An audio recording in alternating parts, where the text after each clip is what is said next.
اسرائیلی news paper یہ دعویٰ کر رہا ہے کہ ایران نے جب اٹیک کیا، ڈرونز اسرائیل کے اندر مارے گئے، تو وہ جو ان کا نیوکلیر پاور پلانٹ تھا وہاں اس کو ٹارگٹ کیا گیا ہے.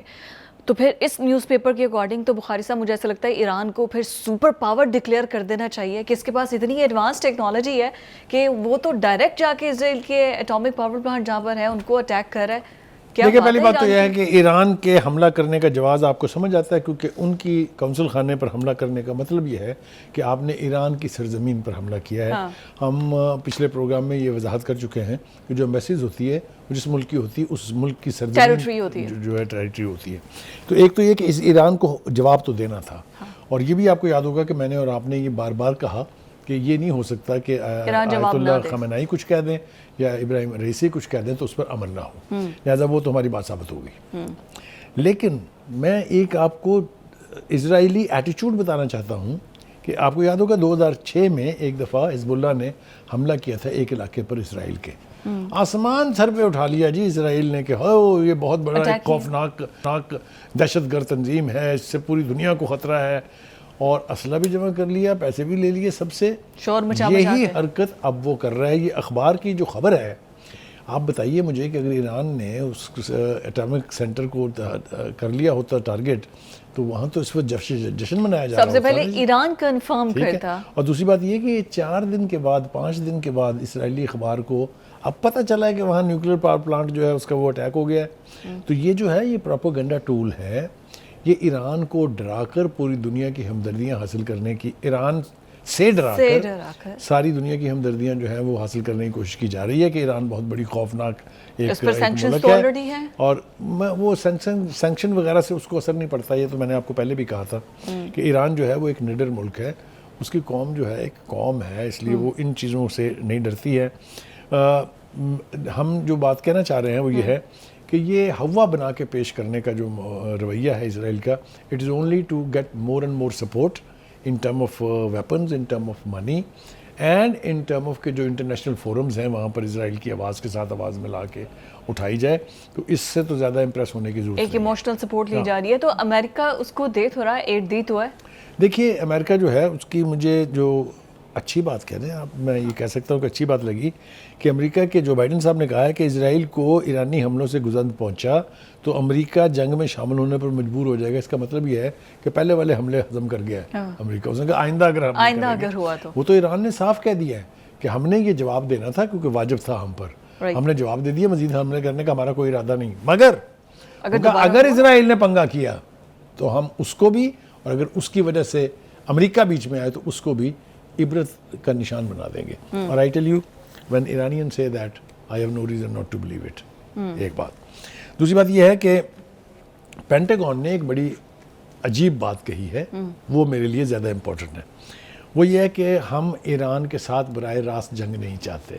وہ جو میں نے آپ سے کہا نا کہ یہ قوم بڑی ٹیڑھی قوم ہے، فیصلہ کر لے اگر تو پھر گردنیں کٹوا لیتے ہیں یہ. اس لیے پینٹاگون نے یہ اسرائیل کو بھی سنا دیا ہے اور دنیا کو بتا دیا ہے کہ we have no plan to attack Iran. ہمیں ڈائریکٹ ایران سے وار چاہیے ہی نہیں. کریکٹ. وہ پینٹاگون کا یہ دیکھیے اسرائیل کا کام ہے کہ وہ یہ طے کرے کہ اس نے ایران کے خلاف حملہ کرنا ہے یا نہیں. ٹھیک ہو گیا جی. دوسری طرف ہم دیکھ رہے ہیں جی، لیکن آپ یہ ایک بات بھول گئے جو نیوز پیپر کی وہ کمپلیٹ نیوز تھی. ایک تو یہ نیوکلیر پاور پلانٹ کو اٹیک کیا، دوسرے کہہ رہی جو ڈرونز تھے وہ جو آرمی تھی اسرائیلین وہ یہ کہہ رہی تھی کہ 99% ہم نے ان کو ہوا میں ہی ختم کر دیا. انہوں نے کہا ایسی تو کوئی بات نہیں ہے، 80% کی ہے.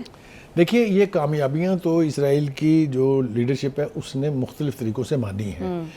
اصل میں میرا خیال یہ ہے کہ ایران جو ثابت کرنا چاہتا تھا وہ یہ تھا کہ اسرائیل یہ نہ سمجھے کہ وہ ایکسیسیبل نہیں ہے.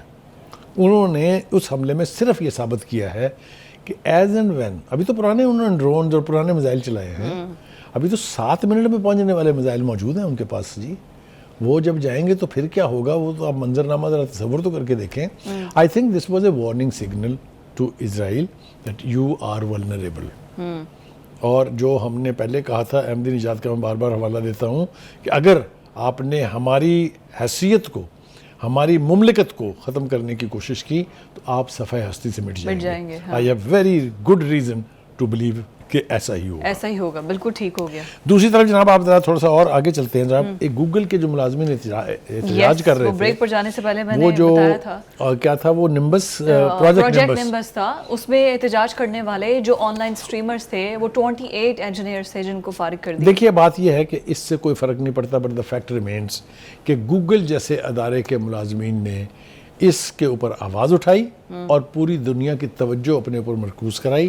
یہ بات اب چھپی ڈھکی نہیں ہے. پوری دنیا اس قسم کے منصوبوں کو پہلے ہی مسترد کر چکی ہے, ہم نے کل بھی کہا تھا, اور اس احتجاج نے ایک بار پھر پوری دنیا کی توجہ اپنی طرف جو ہے وہ مبذول کرائی ہے. اور ہم توقع رکھتے ہیں کہ یہ بیل جو یعنی اسرائیل مڈے چڑھانا چاہ رہا ہے یہ نہیں چڑھے گی. بالکل ٹھیک ہو گیا. دوسری بات, اردن جو ہے وہ چونکہ پڑوسی ملک ہے, اسرائیل کے ساتھ اس کا بارڈر کامن ہے, اس نے یہ کہا ہے کہ ایرانی حملوں پر اسرائیل کی جوابی کارروائی سے وسیع تر علاقائی جنگ چھڑ سکتی ہے. یہ بہت بڑا وارننگ سگنل ہے. کل ایجپٹ کے سابق وزیر خارجہ نے بھی کہا تھا, یہ طیب اردوغان کہہ چکے ہیں, یہ پاکستان کے یونائٹڈ نیشن میں مندوب کہہ چکے ہیں کہ اگر آپ اس پنگے کو بڑھائیں گے تو آہستہ آہستہ کر کے پورا خطہ جو ہے وہ جنگ کی لپیٹ میں آ جائے گا, اور جب مشرق وسطیٰ میں آگ بھڑکے گی تو پھر باقی کی دنیا جو ہے اس سے غیر متعلق نہیں رہ سکتی. تھرڈ ورلڈ وار کی طرف نشاندہی تو کی جا رہی ہے, وہ یہی بات ہے, اور اتنے بڑے بڑے لیڈر سے بیان دے رہے ہیں, تو ایبسولوٹلی یہی ریزن ہے کہ اگر جنگ ہوئی تو پھر کسی کے حصے میں جو ہے نا وہ یہ جنگ کو فائدہ مند نہیں ہوگی, سود مند نہیں ہوگی, کیونکہ یہ الیکشن ایئر ہے, پوری دنیا میں یہ الیکشن ایئر اور ہر طرف الیکشنز ہونے ہیں. تھینک یو سو مچ بخاری صاحب.